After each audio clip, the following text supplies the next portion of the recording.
మన జీవితంలో కూడా ఎన్నో విలాప వాక్యములు ఉన్నాయి కదా, విలాప గీతములు ఎన్నో ఉంటాయి కదా. మనం ఏడుస్తూ దేవుని సన్నిధిలో ఎన్నో మార్లు మొరపెట్టుకున్న సందర్భాలు ఉంటాయి కదా. దావీదుకు మనకంటే ఎక్కువగా శ్రమలు వచ్చినాయి. అతని చిన్ననాటి నుండి కూడా అతను తృణీకరించబడిన స్థితిలో, అతను మరువబడిన స్థితిలో, అతను చులకనగా చూడబడిన స్థితిలలో అతను నడుస్తూ వస్తున్నాడు. అతను పెద్దగా అవుతూ ఉన్న కొద్దీ అతనితో పాటు అతని సమస్యలు కూడా పెద్దగా అవుతూ వస్తున్నాయి. ఎంతో భయంకరమైన స్థితి దావీదుకు ఉండింది.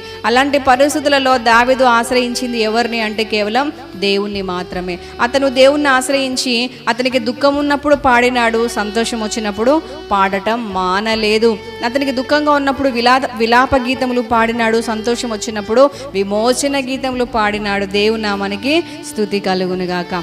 అయితే ఈ విధంగా దావీదు యొక్క బంధకాల నుంచి, విలాప గీతముల నుంచి దేవుడు విడిపించి విమోచన గానములతో ఆవరించాడు అని చెప్పేసి దేవుణ్ణి స్తుతిస్తూ ఈ రక్షణ కీర్తనను, స్తుతి కీర్తనను దేవుని ధ్యానం చేస్తూ ఈ ధ్యాన కీర్తనను దావీదు రాయటం జరిగింది. అయితే విమోచన అంటే ఏమిటో మనం తెలుసుకున్నాం కదా. విమోచన అంటే విడిపించబడటం. అయితే దావీదుకున్నట్టుగానే మనకు ఆ రకమైన బంధకాలు లేకపోవచ్చు, కానీ మనకు ఒక రకమైనటువంటి బంధకాలు ఎన్నో మార్లు మనం ధ్యానం చేసినాం కదా, ఎన్నో మార్లు మనం విన్నాం కదా.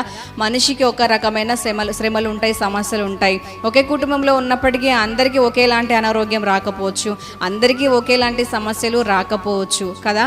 అలాగే దావీదుకు ఒకలాంటి సమస్య అయితే మనకి ఇంకొకలాంటి సమస్యలు ఎన్నో మన జీవితంలో ఎన్నో మనల్ని మృంగి వేయడానికి వచ్చినప్పుడల్లా దేవుడు వాటిని తరిమి వేసి మనకు క్షేమస్థితిని ఇచ్చినాడు. ఈరోజు దేవుని ఈ రీతిగా స్తుతించడానికి ఆయన అవకాశం కలుగజేసినాడు.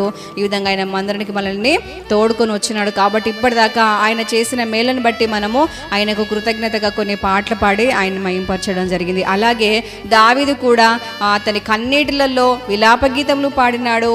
అతనికి విడుదల కలిగిన తర్వాత విమోచన గీతములు పాడినాడు. అయితే ఈరోజు మన జీవితంలో ఇంకా ఏ విలాప గీతములు అనేవి పాడబడుతున్నావో, ఏ దుఃఖకరమైన పరిస్థితి గుండా మనం నడుస్తున్నామో, ఏ దుఃఖకరమైన పరిస్థితి మనల్ని వెంబడిస్తుందో, అది అనారోగ్యమా, ఆర్థిక ఇబ్బంది, కుటుంబంలో శ్రమల, ఇంకా పిల్లల నుంచి, తల్లిదండ్రుల నుంచి, ఏ రకంగా జీవిత భాగస్వామి నుంచి కావచ్చు, అది వాతావరణం నుంచి కావచ్చు, ప్రభుత్వం నుంచి కావచ్చు, ఇరుగు పొరుగు నుంచి కావచ్చు, బంధుమిత్రుల నుంచి కావచ్చు, ఏ రకమైనటువంటి విలాప గీతం మనల్ని వెంబడిస్తుందో ఈరోజే యేసు నామములో అది విమోచన గీతముగా మార్చబడును గాక. ఆమేన్.